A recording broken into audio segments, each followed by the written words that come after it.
শুভ সকাল বন্ধুরা, নমস্কার নমস্কার। আজকে হলো নবরাত্রির অষ্টমী, মহা অষ্টমী। আর আজকের অষ্টমীটা কিন্তু অনেকই শুভ, মানে অনেকই ভালো তিথিটা। তো আমি তো রোজের মতন স্নান করে ঘরের সমস্ত কাজ করে বসে পড়লাম মন্দিরের সামনে। কিন্তু তোমরা দেখো কাল রাতে কি হয়েছে। কালকে কিন্তু ফুলও অনেক পেয়েছে। দেখো, অনেক সময় কি হয়, ফুল আমরা পাই না বাজারে। এখন ঝুড়ি ভর্তি ফুল আছে, এটাতে সাজাবই। আর দেখো, রাতভর আমি জাগলাম, ইঁদুরগুলোকে এত তাড়ালাম, কিন্তু আমার জগুলোকে কি করে খেয়ে খেয়ে নিচে ফেলেছে তোমরা দেখতে পাচ্ছ। মানে গণপতি মহারাজের যে বাহন আছে, যে আমাকে এবার এত ডিস্টার্ব করলো নতুন ঘরে, যে বুঝতেই পারছো। দেখো কি অবস্থা করেছে। যাই হোক, এখন আমি তো সব কিছু নিয়ে বসে পড়েছি। এবার এগুলো একটু গোছগাছ করে নিয়ে মায়ের দরবারটা একটু সাজিয়ে নিই সুন্দর করে। মা আমার এমনি বসে আছে। আর প্রদীপেও দেখো একটু তেল দিতে হবে, অনেকটা সময় হয়ে গেছে। তো চলো আগে গুছিয়ে নেওয়া যাক।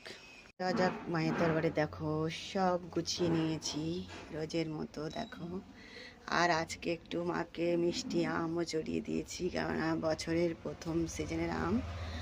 তো ভাবলাম একটু মাকেও প্রসাদ দেওয়া হয়ে যাক, তো দিয়ে দিলাম। দেখো, আর আজকে অষ্টমীতে এইটা মাকে দেয়া হলো। এতে আছে একটা পান, কমলগাট্টা ফল, চাল, একটু মিশ্রির দানা আর 1 টাকা দক্ষিণা। আর আজকে নতুন একটা চুনরি ওড়ানো হলো মাকে। ভিডিওটা কেউ স্কিপ করবে না, পুরো ভিডিওটা দেখে একটু জয় মাতা দিদি কমেন্টে দিয়ে যাবে। প্রদীপগুলো ঠিক করা হয়ে গেছে।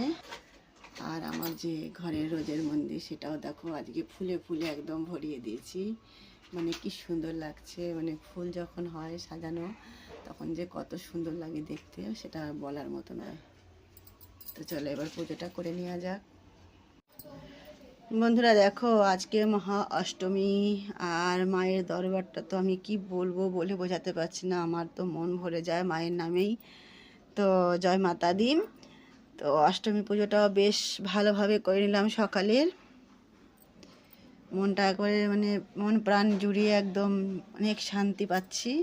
কি বলবো, বলে বোঝাতে পারবো না। কেউ কিন্তু জয় মাতা দি না বলে যাবে না।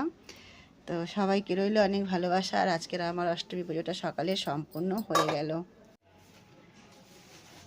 তো সবাই একটু বলবে সাচের দরবার কি জয়। এখান থেকে দেখাতে পাচ্ছি না বসে, এই যে।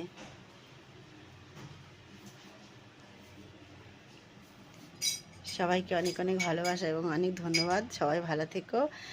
আর আগামীকালকে কন্যা পুজো হবে, তারও একটা ছোট ব্লগ অবশ্যই তোমাদের সাথে শেয়ার করবো। আর আজকেটা তো করবই করব।